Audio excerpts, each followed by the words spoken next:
अखिल भारतीय युवक काँग्रेसचे राष्ट्रीय अध्यक्ष उदयमानजी तद्वतच प्रभारी नवनियुक्त प्रभारी मनीषजी हे आज युवक काँग्रेसच्या नियमित आढाव्याकरता आणि तद्वतच संघटनेची पुनर्बांधणीच्या अनुषंगाने आलेले आहेत। आज पत्रकार परिषदेमध्ये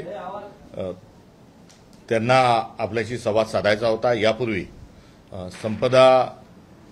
डॉक्टर संपदांच्या घरी जेव्हा आम्ही गेलो होतो तेव्हा दिल्लीवरून राहुलजींच्या झालेल्या चर्चा आणि एकंदरीत या विषयाची गंभीरता लक्षात घेऊन राष्ट्रीय युथ काँग्रेस अध्यक्ष त्या ठिकाणी देखील आले होते।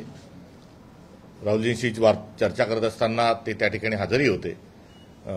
या सर्व प्रकरणामध्ये युवक काँग्रेसची भूमिका ही सुनिश्चित करण्याच्या अनुषंगानं ते गेल्या अनेक दिवसांपासून विचारही करत होते।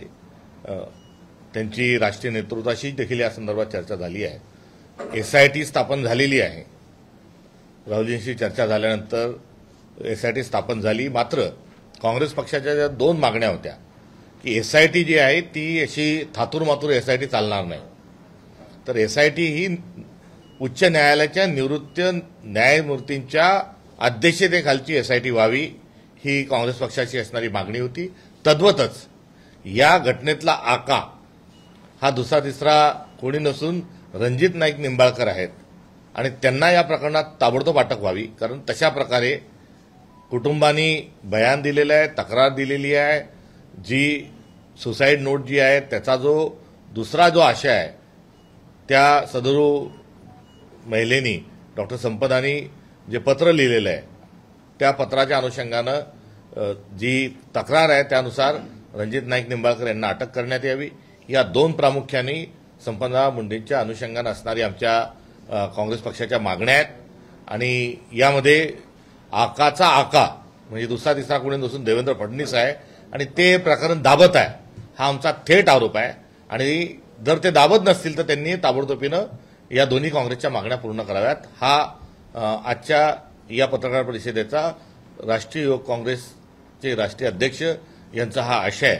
मी त्यांनाही या ठिकाणी सूचना करतो की ते आपल्याला संबोधित करतील। धन्यवाद। मैं धन्यवाद करता हूं हमारे महाराष्ट्र कांग्रेस प्रेसिडेंट हर्षवर्धन जी का।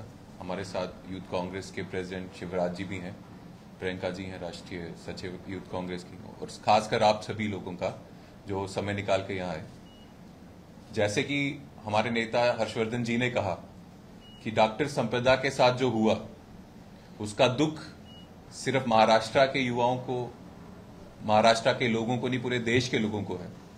और यही कारण है कि हम उनके घर भी गए थे, उनके माता पिता से भी बात की, उनके भाई से बात की, और जो वो कह रहे थे और जो उनकी डिमांड थी जो बिल्कुल जायज है कि एसआईटी की गठन हो और वो एसआईटी ऐसी बने जिसमें जो इंक्वायरी है वो न्यूट्रल हो, ट्रांसपेरेंट हो।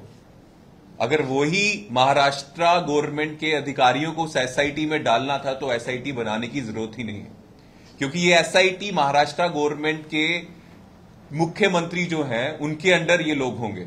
और महाराष्ट्र के जो मुख्यमंत्री हैं वो अभी तक कोई इंक्वायरी शुरू नहीं हुई, कोई जांच शुरू नहीं हुई, मामला कोर्ट में गया नहीं, और 2 दिन के बाद ही इस महाराष्ट्र के मुख्यमंत्री फडणवीस जी ने ये बोल दिया कि वो जिसका आरोपी, जिसका नाम डॉक्टर संपदा ने लिखा था इसमें अपने सुसाइड नोट में, उसको वो जो बीजेपी का फॉर्मर मेंबर पार्लियामेंट था उसको क्लीन चिट तो महाराष्ट्र के मुख्यमंत्री जो बीजेपी के हैं उन्होंने पहले ही दे दी, जान से पहले ही दे दी।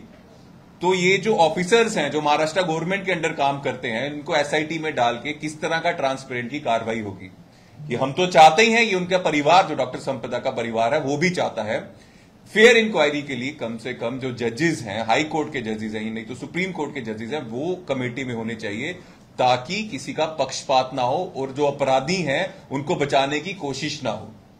और जो लोग दोषी हैं जिनका नाम उस चिट्ठी में था, जिनका नाम डॉक्टर संपदा लिख कर गई कि ये जो फॉर्मर मेंबर पार्लियामेंट एमपी खासदार जो रहे हैं बीजेपी के, उनका हाथ था और उनके कहने से ये सब हुआ, उनको पहले जेल में डालो। जब तक वो जेल में नहीं जाएगा तो हम किस तरह से मानेंगे कि वो इंक्वायरी में इन्फ्लुएंस नहीं करेगा, क्योंकि उनकी सरकार, उनकी पार्टी की सरकार है अभी महाराष्ट्र में, उनकी पार्टी का मुख्यमंत्री है जो क्लीन चिट दे चुका है उस फॉर्मर एमपी को। तो हम डिमांड करते हैं सबसे पहले उसको जेल में करें। और अगर ये नहीं करते तो हमारे प्रदेश अध्यक्ष यूथ कांग्रेस के शिवराज मोरे जी की अध्यक्षता में 10 तारीख को एक घेराव होगा, एक मैसिव घेराव होगा। मुख्यमंत्री बीजेपी के जो फंडेडविस हैं, जिन्होंने क्लीन चिट दे दी उस अपराधी को, जान से पहले ही उनके घर का घेराव यूथ कांग्रेस करने जारी है। उसमें हमारे लीडर हर्षवर्धन जी भी होंगे और कांग्रेस पार्टी के लीडर्स भी होंगे। लेकिन ये घेराव हम करने जा रहे हैं क्योंकि ये आक्रोश पूरे युवाओं में है। अगर एक डॉक्टर, पढ़े लिखे डॉक्टर के साथ ऐसा हो रहा है तो बाकी लोगों के साथ कैसा होता होगा। और वो डॉक्टर संपदा जो एक बिल्कुल साधारण परिवार, पिछड़े परिवार से आती है, उसको दबाने का काम ये कर रहे हैं। ये सोच जो है मनुवादी सोच है, आरएसएस की सोच है, और ये पूरे देश में ऐसा हो रहा है। और साथ साथ हम ये भी डिमांड करेंगे, जब डॉक्टर समता के साथ गलत हो रहा था तो उसने डीसी को भी संपर्क करने की कोशिश की, डीएसपी से भी बात करने की कोशिश की, किसी ने मदद नहीं की। तो हमारी ये भी उम्मीद है जब कांग्रेस की सरकार आएगी, ऐसे केसेस पूरे देश में जब हुए, जैसे डॉक्टर संपदा का हुआ, रोहित वेमुला का हुआ, जो अधिकारी अपना काम कर सकते थे, समय में सही कार्रवाई करते, एक्शन लेते, तो ऐसी दुर्घटनाएं नहीं होती। पर उन अधिकारियों ने अपना काम समय से नहीं किया। नतीजा, हमारे देश के युवा सुसाइड कर रहे हैं, आत्महत्या कर रहे हैं, परेशान होके। इस बीजेपी आरएसएस का जो स्ट्रक्चर है, सिस्टम है, इनसे परेशान होके। तो हमारी सीधी सी डिमांड है, एसआईटी का गठन हो, और गठन में न्यूट्रल लोग हों, जजेस हों, वो लोग हों जो इनके प्रेशर में, बीजेपी के प्रेशर में नहीं है। और जो फॉर्मर खासदार एमपी जो बीजेपी का है, जिसके कहने में ये सब हुआ, जो डॉक्टर संपदा के ने लिख कर गए, उसको जेल में तुरंत डालें, नहीं तो ये घेराव होगा। और उसके बाद भी कांग्रेस पार्टी की लीडरशिप में, यूथ कांग्रेस के साथ हम ये कार्यक्रम, आगे जो संघर्ष है वो करते रहेंगे जब तक न्याय डॉक्टर संपदा को नहीं मिलता, उनके परिवार वालों को नहीं। सर, 10 तारखेच्या एकूण जे आंदोलन आहे त्याचं स्वरूप कसं असणार आहे, त्यामध्ये कोण कोण सहभागी होतील, याबद्दल सरकारला तुम्ही सूचित करणार? 10 तारीख का कैसे रहेगा आंदोलन? 10 तारीख को किस तरीके से आंदोलन किया जाएगा? महाराष्ट्र, महाराष्ट्राचे प्रांताध्यक्ष सकपाळ साहेब आणि आमचे राष्ट्रीय अध्यक्ष उदयभानु चिमणी सगळी पार्श्वभूमी आपल्याला सांगितलेली आहे। 10 तारखेपर्यंत एक निष्पक्ष एसआयटी स्थापन नाही केली तर आम्ही मुख्यमंत्र्यांच्या निवासस्थानाचा घेराव करू आणि त्यांच्या निवासस्थानी मोर्चा काढू। आणि मोर्चामध्ये आमचे सर्व नेते उपस्थित असतील आणि हजारोच्या संख्येने युवक देखील असतील, युवती असतील आणि सर्व सामाजिक संघटनेचे देखील सगळे कार्यकर्ते असतील, सामान्य नागरिक असतील। आणि या सगळ्यांचे आम्ही आवाज ऐकूनच आम्ही या मुद्द्यावर आलेलो आहे। कारण का गेल्या अनेक दिवसांपासून पूर्ण सगळा भावल्याचा खेळ चाललेला आहे। महिला आयोगाच्या अध्यक्षांची भूमिका, मुख्यमंत्र्यांची भूमिका, अनेक बाकीच्या मंत्र्यांचे स्टेटमेंट ऐकता, तर हे मुद्द्यावरती कुठेतरी दुर्लक्ष केलं जाते। हा मुद्दा गांभीर्याने घेतला जात नाही आणि सरकारला जाग आणण्यासाठी, मुख्यमंत्र्यांना जाग आणण्यासाठी हे आम्हाला पाऊल उचलावं लागतं। 10 तारखेला हा घेराव भरला जाईल की त्यानंतर? 10 तारखेला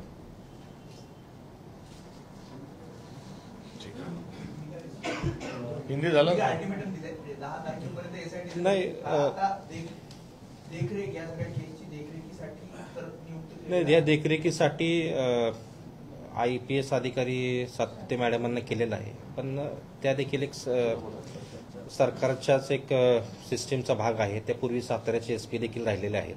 अनेक राजकीय नेत्यांची त्यांचे संबंध आलेले असतात आणि त्यांच्यावरती दबाव, प्रेशर, हितसंबंध, अनेक गोष्टी येऊ शकतात। त्यासाठी आमची मागणी आहे की निष्पक्ष एक समिती गठीत केली पाहिजे आणि निवृत्त न्यायाधीश त्यामध्ये समाविष्ट केले पाहिजे। आणि ह्यासाठी आमचं आहे 10 तारखेपर्यंत जर नाही केलं तर 10 तारखेला आम्ही मुख्यमंत्र्यांच्या निवासस्थानावरती मोर्चा काढू।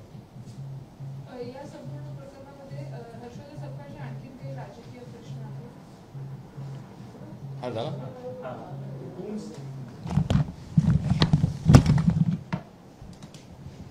ऊसतोडच्या मुद्द्यावरून राहुल गांधी हे पश्चिम आक्रमक झाले आहेत, म्हणजे राष्ट्रीय पातळीवर, परंतु महाराष्ट्राच्या पातळीवर महाविकास आघाडी आणि मनसे एकत्र मोर्चा काढतंय, ऊसतोड बंद करतंय, उभारण्याच्या माध्यमातून निवडणूक आयोगाला आपण मात्र परिस्थिती नसल्यामुळे अनेक प्रश्नचिन्ह उपस्थित केले जातात. राहुल गांधींनी वोट चोरीचा मुद्दा हा पुढे आणला आणि त्या अनुषंगानं देशभरामध्ये आज त्याची चर्चा आहे. महाराष्ट्रात हा झालेला पहिला मोर्चा नाही आणि कदाचित हा शेवटचाही मोर्चा राहणार नाही. यापूर्वी अनेक मोर्चे जे निघाले त्यात काँग्रेस पक्ष सहभागी होता, मी स्वतःही सहभागी होतो. या संदर्भामध्ये 25,000 लोकांचा महाराष्ट्रातला सर्वात पहिला आणि सर्वात मोठा जो मोर्चा निघाला होता तो कामठी या ठिकाणी निघाला होता, ज्या कामठीचा उल्लेख राहुल गांधींनी त्यांच्या लेखामध्ये त्याचा उल्लेख केला होता. त्या ठिकाणी हा मोर्चा निघाला होता आणि या मोर्चामध्ये हा काँग्रेस पक्षाने काढला, मित्रपक्षांनी त्या ठिकाणी निमंत्रण होतं, मी त्या ठिकाणी हजर होतो आणि असे अनेक शिष्टमंडळ आम्ही निवडणूक आयोगाला भेटायला जाणे हेही केलं. एवढंच नाही तर याच्यातले जे किरण कुलकर्णी जे आहेत यांची नॉर्को टेस्ट करावी ही देखील काँग्रेसने मागणी केली होती. चोकलिंगम जे आहेत मुख्य एनरोलमेंट ऑफिसर, त्यांच्या कार्यालयातून ज्या झालेल्या गडबडी धानली आहेत त्या सांगितल्या होत्या. तेवढंच नाही तर दिनेश वाघमारेजी जे आता निवडणूक आयोगाचं काम बघत आहेत यांना देखील आम्ही वारंवार जाऊन भेटलो आणि त्यांच्या भेटीमध्ये त्यांनी आमच्याजवळ डिजिटल जो डेटा आहे त्याचा युजरनेम आणि पासवर्ड आहे आणि त्यानुसार डुप्लिकेट ट्रिप्लिकेट जे नावं आहेत हे आम्हाला शोधता येतील आणि त्या अनुषंगानं त्यांच्याकडून देखील आम्ही अपेक्षा व्यक्त केली होती की आता जर तुमच्याजवळ आहे डिजिटल डेटाचा पासवर्ड आहे तर तुम्ही हा डुप्लिकेट डाटा जो आहे त्यातला तो स्वच्छ करा, ही देखील त्यांच्याजवळ मागणी केली होती. आणि या सर्व पार्श्वभूमीवर जो मुंबईमध्ये या संदर्भामध्ये जी मोर्चा निघाला आणि मोर्चाच्या आधी देखील त्या पद्धतीने एक जो कार्यक्रम एक आंदोलन झालं होतं त्यामध्ये काँग्रेस पक्षाच्या वतीनं बाळासाहेब थोरात हे हजर राहतील, विजय वडेट्टीवार जे राहतील अशा प्रकारच्या काँग्रेस पक्षाचा निर्णय होता. त्यानुसार थोरात साहेब आणि वडेट्टीवारजी हे पहिलेही हजर राहिले होते आणि परवा झालेल्या मोर्चातही बाळासाहेब त्याचसोबत विजय वडेट्टीवारजी आणि सतेज पाटील साहेब आमच्या दोन्ही सभागृहाचे नेते आणि थोरात साहेब जे सीडब्ल्यूसीचे मेंबर आहे हे हजर होते. त्यामुळे काँग्रेस पक्ष या कार्यक्रमामध्ये या आंदोलनामध्ये मोर्चामध्ये सहभागी होताच. मी त्या ठिकाणी हजर नव्हतो हा प्रश्न गौण आहे, मात्र काँग्रेस हा अत्यंत गांभीर्यपूर्ण ही लढाई लढत आहे आणि या संदर्भातल्या कोणत्याही उपक्रमांमध्ये कार्यक्रमांमध्ये आम्ही सहभागी राहू. एवढंच नाही तर दिल्ली पातळीवर आमचा एक रिसर्च डिपार्टमेंट आहे आणि प्रदेश काँग्रेस कमिटी पातळीवरही आम्ही संपूर्ण महाराष्ट्राच्या 288चा डेटा या ठिकाणी जमा केलेला आहे आणि हा आम्ही पब्लिक डोमेनमध्येही टाकला आहे. ज्यांना पाहिजे त्यांनाही आम्ही हा डेटा सगळा देतो. आदित्य जे असतील किंवा इतर ठिकाणी ज्या पत्रकार परिषद होत आहेत त्या ठिकाणी हा सर्व डेटा आम्ही शेअर केलेला आहे आणि करणार आहोत. त्यामुळे या संपूर्ण वोट चोरीच्या प्रकरणात काँग्रेस अग्रेसर होतं, अग्रेसर आहे आणि अग्रेसर राहील. प्रकाश सुर्वे शिंदे गटाचे आमदार आहेत, त्यांनी धक्कादायक वक्तव्य केलेलं आहे. हिंदी भाषा ही मावशीसारखी आहे, परंतु माय मरो आणि मावशी जगो अशा पद्धतीचं स्टेटमेंट त्यांनी मराठीला कुठेतरी हिणवण्याचा प्रयत्न केला. काय स्टेटमेंट केलं? त्यांचं मत आहे की मराठी ही माझ्या आईसारखी आहे आणि हिंदी भाषा माझ्या मावशीसारखी आहे. माय मरो पण मावशी जवळ असं प्रकारचं अशा पद्धतीचं जे धोरण आहे हे देवेंद्र फडणवीसांचं आहेच. त्यामुळे अनुसूची 8 मधल्या 22 भाषा ज्या आहेत त्यांनी हातात हात घालून काम करावं, सोबत राहावं, आपसात व्यवहार करावा ही असणारी काँग्रेस पक्षाची संवैधानिक भूमिका आहेच. मात्र मराठी जी आहे ही मराठी नुसती भाषा नाही तर ही आमची संस्कृती आहे आणि या आमच्या संस्कृतीचा गळा घोटण्याकरता देवेंद्र फडणवीस हे आसुसलेले आहेत आणि त्यांना महाराष्ट्राचा गायपट्टा करायचा आहे. अलीकडच्या काळात त्यांना दिवसा पण पंतप्रधान होण्याची स्वप्न पडतात आहे आणि आपण हिंदी भाषिकांमध्ये लोकप्रिय झालो पाहिजे करिता त्यांनी मराठी भाषेच्या छातीत हा खंजीर खुपसलेला आहे आणि देवेंद्र फडणवीसांची एकंदरीत या भाषा विषयाच्या अनुषंगाने असणारी भूमिका म्हणजे माय मरो आणि मावशी वाचो अशाच स्वरूपाची आहे. हे त्यांच्या वक्तव्याला आम्ही सहमत आहोत. मात्र हे वक्तव्य हे देवेंद्र फडणवीस सरकारच्या अनुषंगाने आहे आणि त्यांचे जे मित्रपक्ष आहेत हे शांत पद्धतीनं शांत डोक्यानं हा सगळा खेळ बघत आहेत. हे देखील फार मोठं दुःख आहे. काही झालं तर आम्ही मराठी भाषेच्या सोबत आहोत आणि त्याच्या संवर्धन आणि संरक्षणाकरता पहिल्या दिवशीपासूनची काँग्रेस पक्षाची भूमिका ही आपल्या सगळ्यांना सर्वश्रुत आहे आणि अलीकडच्या काळात आता कुठेतरी सूर हा बदलल्यासारखं जे दिसतंय त्याचं कारण काय हेही बघितलं पाहिजे. मात्र नरेंद्र जाधव समितीचा अहवाल येईपर्यंत तमाम महाराष्ट्रातल्या लोकांनी या सगळ्या घटनेकडे अत्यंत बारकाईने लक्ष ठेवून मराठीच्या संवर्धनाकरता काम केलं पाहिजे. सर, परवाच्या मोर्चामध्ये जरी काँग्रेसचे काही सिनियर लीडर्स प्रेझेंट राहिले असतील तरी काँग्रेसचे वर्कर्स तिथे नव्हते, तिथे काँग्रेसचे झेंडे लावले होते आणि ऑब्झर्वर्सचं असं म्हणणं आहे की बिहार इलेक्शनच्या आधी काँग्रेसला मनसेजवळ आपलं रिलेशन दाखवायचं नाहीये, त्या हिशोबाने काँग्रेसने स्वतःला जाणून बुजून थोडं लांब ठेवलं. त्या क्रिटिसिझमला तुम्ही कसं? नाही, ती टीकाच आहे. किती काही झालं तरी टीकाकार टीकाच करणार आहेत. तिथे काँग्रेसचे झेंडे पण होते, पुढे मागे पुढे जे काय असतील ते असतील.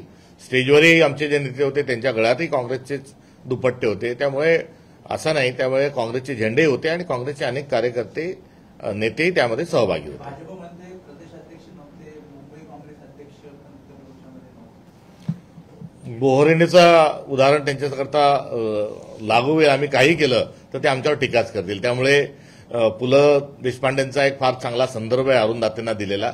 तो वेळ जास्ती जाईल म्हणून सांगत नाही, मात्र हा एक माझ्यावर झालेला अरुंधतींनी केलेला संस्कार आहे.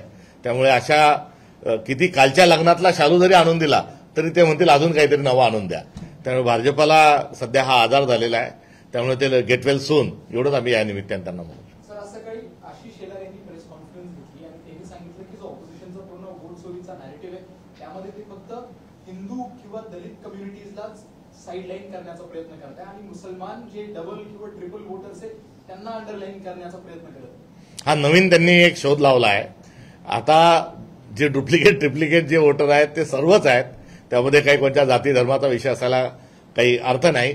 मात्र या निमित्तानं भारतीय जनता पक्षाचा जो मेंदू आहे तो कसा काम करतो हे त्यांनी एकदा पुन्हा दाखवून दिलं.